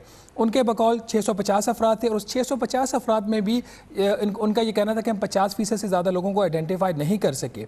और वो जो 325 अफराद अगर हम ले भी लें नंबर आइडेंटिफाई हुए बकौल उनके, उसमें 60% ऐसे लोग थे जिन्होंने टैक्स एमनेस्टी अवेल कर ली। और उसके बाद जनवरी 2019 से इसका कोई फॉलो अप नहीं हुआ। तो ये एक इतनी बड़ी चीज़ है, मेरा ख्याल है कि ये हुकूमत के लिए एक वेकअप कॉल होनी चाहिए कि इनके जो बुलंदोबाग दावे अभी तक रहे हैं ना सिर्फ इस हुकूमत के बल्कि इससे जो पिछले वाली हुकूमत थी और जो ग्राउंड रियलिटीज़ है उसमें बहुत ज़्यादा मिसमैच है। जो अपने प्राइम मिनिस्टर साहब की बात की कि उन्होंने आज फरमाया कि 10% जो उसका अमाउंट होगी ऑफ दी बेनामी प्रॉपर्टी चाहे वो पाकिस्तान में या बाहर है तो उसका जो बेनिफिट है वो जाएगा उसको जो इन्फॉर्मेशन देगा। मैं इशफाक साहब की ही एक स्टेटमेंट है जब वो चीफ इंटरनेशनल टैक्सेस थे जनवरी 2019 की, जो उन्होंने NA standing committee on finance में ही दी थी। उनका ये कहना है कि जो बेनामी का जो कानून है वो गैर मुल्की प्रॉपर्टीज़ के ऊपर एप्लीकेबल ही नहीं होता, नंबर 1। नंबर 2, जो OECD का जो एग्रीमेंट है जो पाकिस्तान ने साइन किया हुआ है उसके 3 उसके पहलू होते हैं। उसमें एक पहलू ये है, एक तो इन्फॉर्मेशन एक्सचेंज होती है और दूसरा रिकवरी होती है, तीसरा सर्विंग द टैक्स नोटिस होता है। तो अभी जो पाकिस्तान का इनकम टैक्स ऑर्डिनेंस 2001 है जो वक्तन फ़वक्तन अमेंड होता रहता है फाइनेंस बिल की सूरत में, उसके अंदर ये एक आपके पास ऑप्शन ही नहीं है کہ آپ آف شور جو ہے آپ کسی کو ٹیکس نوٹس سرو کر سکے. تو میرا خیال یہ جو بات کہ بے نامی پراپرٹی پاکستان سے باہر ہو اس کی وجہ سے کوئی انفارمیشن آئے گی اور اس کو 10% کسی کو فائدہ ہو جائے گا, یہ بھی اپلیکیبل مجھے یہاں پہ ہوتا ہوا نظر نہیں آ رہا. ابھی تک ہمیں صرف لگ یہ رہا ہے کہ حکومت کا جو فوکس ہے اور ایسٹ ریکوری یونٹ کا جو فوکس ہے وہ ساری اس انفارمیشن کو سیاسی بنیادوں پر استعمال کرنا چاہ رہے ہیں, جس کا آپ دیکھ رہے ہیں اگر بے نامی قانون کا استعمال بھی ہوتا ہے تو دو جو سیاسی پارٹیز ہیں ان کے اگینسٹ ہو رہا ہے. دراصل اس کا حقیقت سے کوئی تعلق نہیں ہے. وزیر اعظم صاحب جو بیانات دے رہے ہیں اور جو فگرز ہمارے سامنے رکھ رہے ہیں, پھر آپ نے ایف بی آر کا بھی ذکر کیا اور پھر بے نامی اکاؤنٹ کے حوالے سے بھی آپ نے بتایا کہ یہ بیرون ملک اپلیکیبل نہیں ہے. تو یہ معاملہ اصل میں کھڑا کہاں ہے؟ سادے الفاظ میں اگر ہم جاننا چاہیں کہ یہ معاملہ ہے کیا؟ اس میں مسعود صاحب دو باتیں ہیں. ایک تو پرائم منسٹر صاحب جو بھی کہتے ہیں غالباً ایف بی آر ان کو پراپرلی بریف نہیں کرتا. یہ ایف بی آر کی ذمہ داری ہوتی ہے کہ وہ پرائم منسٹر آف پاکستان کو بریف کرے اور اس کی بیس پہ پرائم منسٹر آف پاکستان ہے وہ اپنی کوئی بھی اسٹیٹمنٹ دے کیونکہ ان کی اسٹیٹمنٹ کی ایک ویلیو ہے. ایک تو یہ ایک سیاسی پہلو ہے یا اس کا ایک آپ کے سامنے ہے. دوسرا ایشو جو ہے وہ مسئلہ یہ نہیں ہے کہ جو او ای سی ڈی کی انفارمیشن پاکستان کو ملی ہے اس کے اندر کچھ ایسا قابل قدر یہ کام نہیں کر سکتے. وہ بڑی ویلیویبل انفارمیشن ہے. مسئلہ ہے فیڈرل بورڈ آف ریونیو کی کیپیسٹی کا, مسئلہ ہے جو یہاں پہ directorate general of international taxes بنا ہوا ہے اس کی کیپیسٹی کا, مسئلہ ہے یہاں پہ جو ایسٹ ریکوری یونٹ بنا ہوا ہے بیرسٹر شہزاد اکبر صاحب کا, ان کی کیپیسٹی کا اور ان کے مائنڈ سیٹ کا. اگر تو ہم نے ساری انفارمیشن کو سیاسی طور پر استعمال کرنا ہے تو میرا خدشہ یہ ہے کہ ہمیں شاید یہ انفارمیشن ملنا ہی بند ہو جائے, کیونکہ یہ جو انفارمیشن ہمیں او ای سی ڈی کے تحت ملتی ہے اس کے اگر آپ او ای سی ڈی کا جو قانون اس کا ہے ایک ایگریمنٹ ہے وہ آپ او ای سی ڈی کی ویب سائٹ پہ آپ کو مل جائے گا, اس کو کوئی بھی جا کے وہاں پہ پڑھ سکتا ہے اور دیکھ سکتا ہے. اس انفارمیشن کا جو بنیادی مقصد ہوتا ہے وہ ٹیکس ریکوری ہوتا ہے. آپ اس میں کسی کو پولیٹیکل اس کی جو وکٹمائزیشن کے لیے اس انفارمیشن کو استعمال نہیں کر سکتے. تو اس سلسلے میں ہمیں بہت کیئرفل ہونے کی ضرورت ہے. ابھی بھی کچھ نہیں بگڑا. اگر یہ جو ہمارا ڈی جی انٹرنیشنل ٹیکسز کا جو ہمارا ڈائریکٹوریٹ ہے اگر یہ کام آج بھی دوبارہ ان لوگوں کو پرسو کرنا شروع کر دیں تو اس میں بہت بڑا پیسہ نکل سکتا ہے. آپ دیکھیں صرف 650 افراد ہیں, وہ 650 افراد کے پاس $4.5 ارب پڑا ہوا ہے. اس میں سے اگر ہم کہہ بھی لیں کہ $2 ارب جو ہے اگر یہ $3 ارب whatever is the amount کسی نے ٹیکس ایمنسٹی اویل بھی کر لی ہے تو اس سے یہ بالکل اس چیز کے وہ اس کی ذمہ داری ختم نہیں ہو جاتی ایف بی آر کی کہ باقی لوگوں کے وہ پیچھے نہ جائے.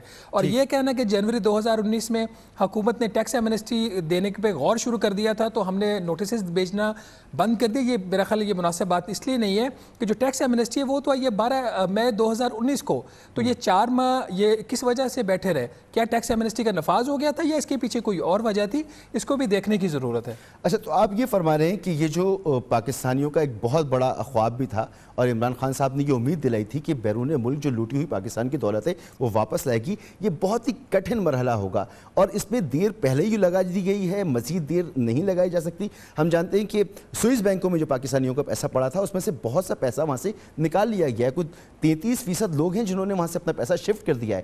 تو فوری کرنے کا کام ہے اور بہت کٹھن کام ہے. جی بالکل آپ صحیح کہہ رہے ہیں. ایک تو مجھے جو بنیادی بات یہ ہے کہ جو $200 ارب کے دعوے ہیں اس میں غالباً کوئی حقیقت نہیں ہے. ابھی جو سوئٹزرلینڈ کی جو ان کے سینٹرل بینک ہے انہوں نے جو اپنی اینول بینکنگ سیکٹر کی رپورٹ لانچ کی ہے کچھ دن پہلے, اس کی ہم نے یہاں پہ رپورٹ بھی کیا پاکستان میں. اس کے مطابق جو پاکستانیوں کے وہ پیسہ جو پاکستانیوں کے پاسپورٹ نمبر کے اوپر سوئٹزرلینڈ کی بینکس میں پڑا وہ صرف $75 کروڑ سے بھی کم ہے. اور اس کا اور اس پیسے میں بھی آپ جیسا فرما رہے ہیں کہ کوئی رفلی 1/3 اس میں ایک سال کے اندر کمی ہوئی ہے.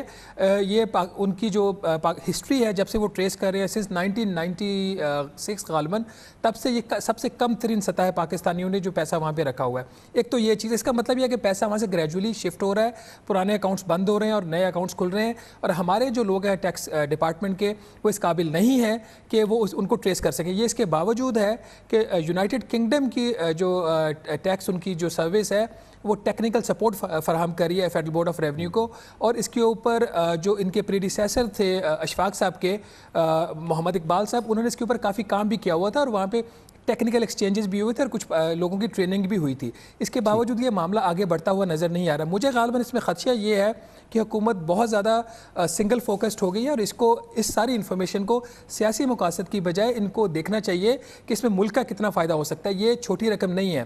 ہم جتنی سخت شرائط مان رہے ہیں IMF کی, اس کے بدلے میں ہمیں 3 سال میں صرف $6 ارب ملنا ہے. تو اگر $3 ارب जो बाहर पड़ा हुआ गालिब एक, और इसका मसूद साहब एक बात और, ये सारा पैसा कभी भी वापस नहीं आ सकता है, वो चाहे $1 अरब है या $2 अरब है या $200 अरब है।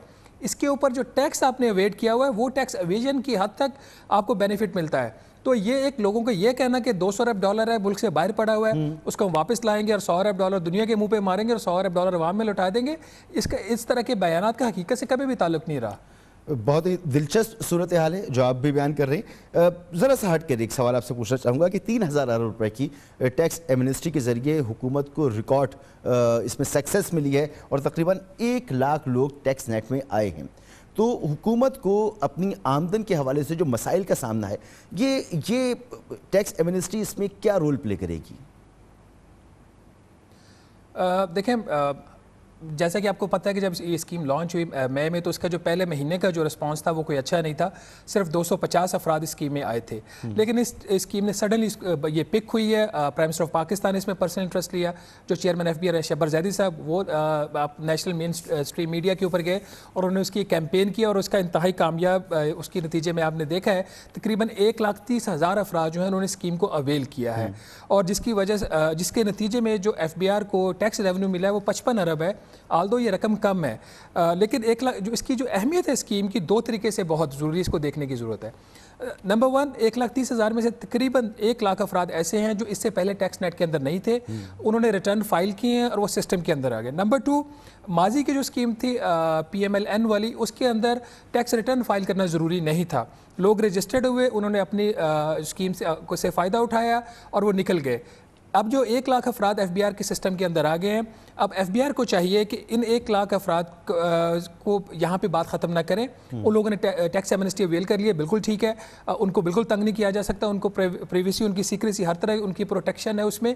लेकिन आगे ये इस चीज़ का आगे क्या होगा? FBR को इस बात को उनको बिल्कुल उन्होंने इसको यकीनी बनाना है कि ये लोग आइंदा भी अपने जो सालाना गोशवारे हैं वो जमा करवाते रहें और इनका जो ड्यू टैक्सेस है वो पे करते रहें। तो इसी सूरत में हम कह सकते हैं कि स्कीम का फ़ायदा हो सकता है। और एक और चीज़, हमें थोड़ा सा नेशनल नैरेटिव चेंज करने की ज़रूरत है। ये बात कहना कि पाकिस्तानी टैक्स पे नहीं करते, ये बात गलत है। पाकिस्तानी जो है वो अपने सालाना गोशवारे जमा नहीं करवाते। 21 आपकी जो 21 करोड़ की आबादी है उसमें से 21 लाख अफराद जो हैं वो सालाना गोशवारे जमा करवाते हैं, लेकिन जो लोग टैक्स पे करते हैं इस मुल्क में उनकी तादाद 5 करोड़ से भी ज़्यादा है। तो नंबर बहुत बड़ा है। The only thing is the implementation on the law, और जो लोगों को उनकी इनकम को सही असेस करके उसके ऊपर टैक्स लेना, तो इस चीज़ को इंश्योर करने की बहुत ज़्यादा ज़रूरत है। बहुत बहुत शुक्रिया शहबाज राना साहब, गुफ्तगू आपने सुनी। बहुत बड़ा चैलेंज है पाकिस्तानी हुकूमत के लिए। बैरून मुल्क मुकीम पाकिस्तानी या बैरून मुल्क जो पाकिस्तानियों की लूटी हुई दौलत है उसको वापस लाने का जो ख्वाब था उसे शर्मिंदा ताबीर करना होगा, तो उसके लिए बहुत कठिन मराहिल हैं जो हुकूमत को तय करने होंगे। एक ब्रेक लेंगे और ब्रेक के बाद बात करेंगे स्टॉक मार्केट की। IMF से डील भी फाइनल हो गई, सब कुछ हो रहा है, टैक्स एमनेस्टी भी आ गई, लेकिन जो कॉन्फिडेंस है मार्केट का वो बुलंद नहीं हो रहा। वजूहात क्या है, बात करेंगे एक ब्रेक के बाद।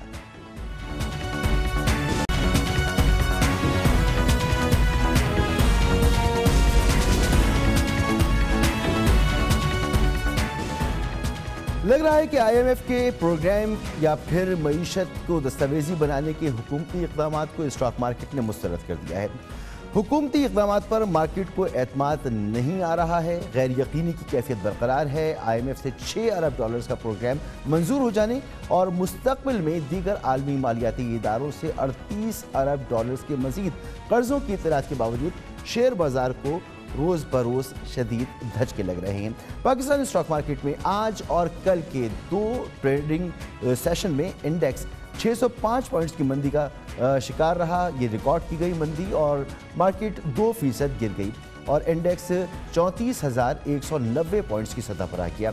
आज स्टॉक मार्केट में इंडेक्स 380 पॉइंट्स की गिरावट इसमें आई, ये देखा गया, और कल 325 पॉइंट्स की कमी रिकॉर्ड की गई थी। हालांकि इस माह के इब्तिदा के 3 दिन यानी IMF का प्रोग्राम मंजूर होने से कबल स्टॉक मार्केट में 995 पॉइंट्स का इजाफा हुआ था।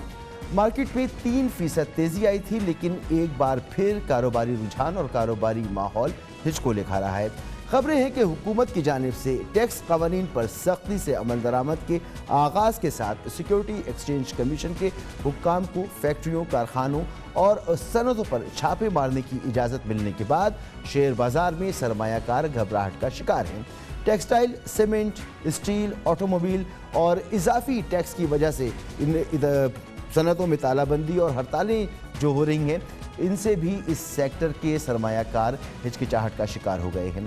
ایک وجہ یہ بھی بتائی جا رہی ہے کہ مشیر خزانہ ڈاکٹر حفیظ شیخ نے اسٹاک ایکسچینج کے لیے 20 ارب روپے فنڈز کا وعدہ کیا تھا، لیکن ایک مہینہ گزر گیا، یہ قابل عمل نہیں ہو سکا۔ مگر اہم بات یہ ہے کہ کرنسی مارکیٹ میں تلاطم نہیں ہے۔ اس ہفتے روپے کی قدر میں 4% اضافہ ہوا ہے۔ انٹر بینک میں ڈالر 164 روپے سے سستا ہو کر 156 روپے کی سطح پر آ گیا ہے۔ مگر کیا وجہ ہے کہ اسٹاک مارکیٹ ہچکولے لے رہی ہے، نیچے کی طرف جا رہی ہے؟ وہاں اعتماد کیوں بحال نہیں ہو رہا؟ ہمارے ساتھ موجود ہیں سمیع اللہ طارق صاحب، ڈائریکٹر ہیں عارف حبیب گروپ میں۔ بہت بہت شکریہ سر آپ کا وقت دینے کے لیے۔ کیا وجہ ہے سمیع صاحب کہ اسٹاک مارکیٹ میں جو اعتماد ہونا چاہیے تھا، آئی ایم ایف سے ڈیل بھی ہو گئی، مزید جو ہم قرضے ہمیں ملنے والے ہیں ان کی خبریں بھی آ گئیں، مگر اسٹاک مارکیٹ جو ہے وہ اس میں اعتماد نظر نہیں آ رہا؟ دیکھیں، ایک تو یہ کہ جیسے آپ نے ابھی بتایا کہ کچھ تو مارکیٹ نے پری ایمپٹ کرنے میں کچھ تو مارکیٹ بڑھ گئی تھی، پہلے 900 پوائنٹ آپ نے جو بتایا۔ پھر ایک تو دوسرا یہ کہ جو لینگویج پریس ریلیز میں لکھی ہوئی ہے اس سے لوگ تھوڑا سا جو ہے وہ پھر گڑبڑا گئے ہیں کہ ایک تو یہ کہ جو مارکیٹ ڈٹرمنڈ ایکسچینج ریٹ کی بات ہے اس سے ایسا لگ رہا ہے کہ جب سے اگریمنٹ ہوا ہے، اب آپ دیکھیں پہلے تو اس کے پری ایمپٹ کرنے میں 164 سے 56 روپے تک ڈالر آ گیا تھا، 55-50 تک، بٹ اب پھر دوبارہ آج جو ہے وہ 1 روپیہ تقریباً ویک ہوا ہے، کیونکہ اس کے اندر لکھا ہوا ہے کہ مارکیٹ ڈٹرمنڈ ایکسچینج ریٹ ہے، تو اس سے ایسا لگ رہا ہے کہ ہمارے جو ریکرنگ انفلو اور آؤٹ فلو ہیں وہ اسٹیٹ بینک آپس میں میچ کرے گا، اور جب تک وہ میچ نہیں ہوں گے جب تک یہ کرنسی شاید ہماری ویک ہی ہوتی رہے۔ تو ایسا ہے کہ ہمارے جو ریمیٹنسز پلس ایکسپورٹ تقریباً 45 ارب ڈالر ہیں، اور جو ہماری امپورٹس ہیں وہ تقریباً 55 ارب ڈالر ہیں۔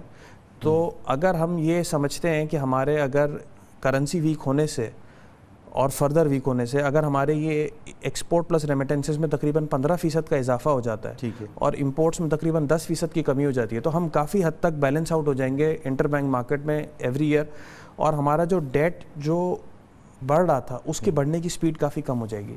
یہ جو 38 ارب ڈالر جو ہمیں ملنے ہیں اس میں تو پرائمریلی ہم تو 25 سے 28 ارب ڈالر کی ہماری ڈیٹ ری پیمنٹ سے ڈیورنگ نیکسٹ 3 ایئرز یہ ری پے کریں گے، باقی کچھ ہمارے ریزروز میں ایڈ ہوں گے، اور جو پرائیویٹائزیشن اور وغیرہ ان چیزوں کے پیسے آئیں گے وہ بھی ہمارے ریزرو میں ایڈ ہوں گے، کیونکہ ہمارے نیٹ انٹرنیشنل ریزرو اس وقت جو ہیں وہ 12 ارب ڈالر تقریباً نیگیٹو ہیں، وہ ہمیں امپروو کرنا ہے۔ آپ یہ کہہ رہے ہیں کہ آئی ایم ایف ہو یا جو ہم پرائیویٹائزیشن کی طرف جائیں گے اس سے ہمارا کرنٹ اکاؤنٹ ڈیفیسٹ اس پہ کوئی فرق نہیں پڑے گا، یہ بنیادی وجہ ہے۔ ماضی میں دیکھا گیا جب بھی آئی ایم ایف کے ساتھ معاہدہ ہوا سخت شرائط ہوئی مگر مارکیٹ نے بیہیو کیا، اس دفعہ وجہ یہ ہے کہ کرنٹ اکاؤنٹ ڈیفیسٹ جو ہے وہ ہمارا اس میں کوئی فرق نہیں پڑ رہا۔ ایک یہ، دوسرا یہ کہ ماضی میں کبھی بھی آئی ایم ایف نے یہ مارکیٹ ڈٹرمنڈ ایکسچینج ریٹ والی شرط پہلے رکھی تو تھی لیکن ہم نے کبھی مانی نہیں تھی یا یہ اگریمنٹ میں یہ فائنلائز نہیں ہوئی تھی، اس دفعہ یہ فرسٹ ٹائم ہے۔ اس کی وجہ سے آپ دیکھ رہے ہیں ایک تو کرنسی میں ہماری موومنٹ بھی بہت ہے، کبھی 5 روپے اوپر چلا جاتا ہے 5 روپے نیچے، تو یہ ریزن ہے کہ لوگ ابھی تک جٹری ہیں۔ اور دوسرا کرنسی کی موومنٹ سے چونکہ انفلیشن لنکڈ ہے، افراط زر کا تعلق، قیمتوں کا تعلق کرنسی سے، اور وہاں سے پھر ہمارے انٹرسٹ ریٹ کا تعلق ہے۔ پھر جس طرح جو آئی ایم ایف نے اپنی پروجیکشن دی ہے اس کے اندر ہماری جی ڈی پی گروتھ پہلے سال کی 2.4% ہے، اگلے سال کی 3.3%، تو یہ بھی ایک ریزن ہے کہ لوگوں کے انتھوزیازم جو ہے وہ آہستہ آہستہ کم ہو رہا ہے، کم ہو گیا۔ اچھا، اتنا اہم فیصلہ مارکیٹ پلیئر سے مشورے کے بغیر تو نہیں ہو سکتا، مگر آپ کہہ رہے ہیں کہ ڈرا ہوا ہے، سرمایہ دار ڈرا ہوا ہے، کیا وجہ ہے اس کی؟ دوسرا یہ کہ یہ جو سیمنٹ ہو گیا یا دیگر اور سیکٹرز ہیں جو ہڑتالوں پر ہیں وہ مارکیٹ سے باہر بیٹھے ہوئے، یہ بھی وجہ ہے؟ بالکل، اس کا بھی نیگیٹو سینٹیمنٹ آ رہا ہے۔ دوسرا یہ کہ اگر مارکیٹ میں سیکٹر وائز بھی دیکھیں نا تو ہمارے کافی سیکٹرز ایسے ہیں جو افیکٹ ہو رہے ہیں آئی ایم ایف کے اگریمنٹ کے ساتھ ہی، جیسے یہ کہ سیمنٹ سیکٹر ہے، اسٹیل سیکٹر ہے، آٹو سیکٹر ہے۔ اگر ہماری کرنسی ویک رہتی ہے تو یہ تینوں سیکٹر اپنے ان پٹ کے طور پہ ان کے یہاں ڈالر کا امپیکٹ آتا ہے۔ تو ابھی حالات ایسے نہیں ہے کہ اگر ڈالر بڑھ جائے تو آپ اتنا ایزیلی ہر چیز پاس آن کر پائیں، کیونکہ ڈیمانڈ بھی آگے سلو ہے۔ پھر ٹیکسیشن کے کچھ میجرز ہیں جس کی وجہ سے جو ریٹیلر ڈسٹریبیوٹر ٹائپ کا سیگمنٹ ہے، مڈل مین ٹائپ کا سیگمنٹ ہے، وہ سب کا سب اس وقت پرابلم ہے، جیسے آپ نے بتایا ہڑتالیں ہو رہی ہیں۔ تو یہ ہڑتالیں 50,000 سے اوپر کی CNIC کی ریکوائرمنٹ ہے, رجسٹریشن کمپلسری ہے, ان رجسٹرڈ پہ زیادہ ٹیکس ریٹ ہے, یہ سارے مسئلے جو ہیں یہ بھی ڈیفینیٹلی سینٹیمنٹ کو وے ڈاؤن. حکومت کو تو منانا پڑے گا, سرمایہ دار کو منانا پڑے گا, کیا کرنا چاہیے حکومت کو, کیسے اعتماد دینا چاہیے؟ کیا میرا خیال ہے گورنمنٹ کا جو آبجیکٹیو سامنے سے نظر آ رہا ہے وہ تو ڈاکومنٹیشن زیادہ سے زیادہ بڑھانے کا ہے. اب یہ کہ ان دونوں کو کسی طرح آپس میں اسٹیک ہولڈرز کو مل کے ہی کچھ نہ کچھ کرنا پڑے گا, کیونکہ اگر آپ دیکھیں کہ جیسے یہ کہ انہوں نے ایمنیسٹی دی تو ایمنیسٹی میں 1 لاکھ نئے فائلر آئے, اچھی بات ہے بہت, ہمارے پاس اتنے زیادہ فائلر ایک گو میں کبھی ایک ساتھ نہیں بڑھے. اسی طرح گورنمنٹ کا فوکس ڈاکومنٹیشن پہ, یہ جو سارے میجرز ہیں CNIC وغیرہ والے یہ بھی ڈاکومنٹیشن کے لیے ہی ہیں. تو یہ کہ کچھ نہ کچھ حل مل کے ہی نکالنا پڑے گا کہ ڈاکومنٹیشن کا آبجیکٹیو بھی اچیو ہو جائے اور یہ ان امپلائمنٹ اور یہ جو پروڈکشن کا رکنا یہ بھی کرنا پڑے گا. بالکل بالکل, کیونکہ آلریڈی جب ہم 1 سال اگر آپ دیکھیں تو ہمارا حکومت کا 1 سال تو جا چکا ہے, ابھی تک تو ہم IMF کے اگریمنٹ میں پہنچے ہیں.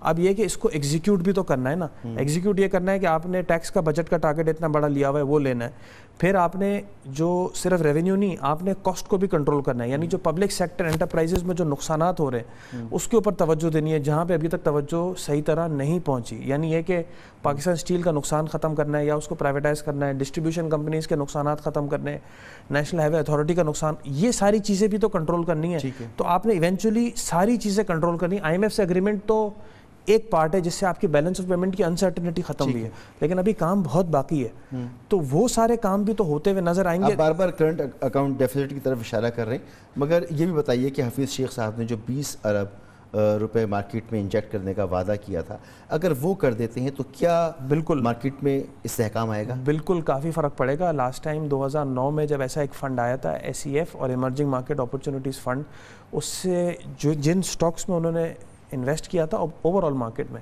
کافی اچھا ریٹرن آیا تھا, کافی اچھی پرفارمنس ہو گئی تھی, لیکوڈیٹی بہت امپروو ہوئی تھی, کیونکہ یہ کہ لوگوں کو ایک اعتماد تھا کہ اگر ہم لے لیں گے تو کوئی نہ کوئی اور بائر تو ہوگا, ورنہ تو ابھی یہ ہوتا ہے کہ جو بندہ شیئر لے لیتا ہے اگلے دن اس سے نیچے مل رہا ہوتا ہے. تو یہ کہ اس سے کافی فرق پڑے گا ڈیفینیٹلی اگر وہ لانچ ہو جائے. تو میرا خیال ہے وہ IMF کے اگریمنٹ کے چکر میں وہ آگے پیچھے ہو گیا تھا, ہوپ فلی وہ اگلے ہفتہ 10 دن میں انشاءاللہ اس پہ ڈیولپمنٹ نظر آئے گی. بہت بہت شکریہ آپ کا سمیع اللہ طارق صاحب, ڈائریکٹر ریسرچ عارف حبیب گروپ. حکومت کو جو کچھ بھی کرنا ہے بہت جلدی کرنا ہوگا, بہت وقت نہیں ہے. سرمایہ کار کو استحکام دینا ہوگا, مارکیٹ کو استحکام دینا ہوگا اور اپنے اقدامات سے ثابت کرنا ہوگا کہ مارکیٹ کو بہتر بیہیو کرنے کے لیے حکومت کچھ کر رہی ہے. اسی کے ساتھ پروگرام یہاں پر ختم ہوتا ہے. آپ سے اجازت چاہیں گے. اللہ حافظ.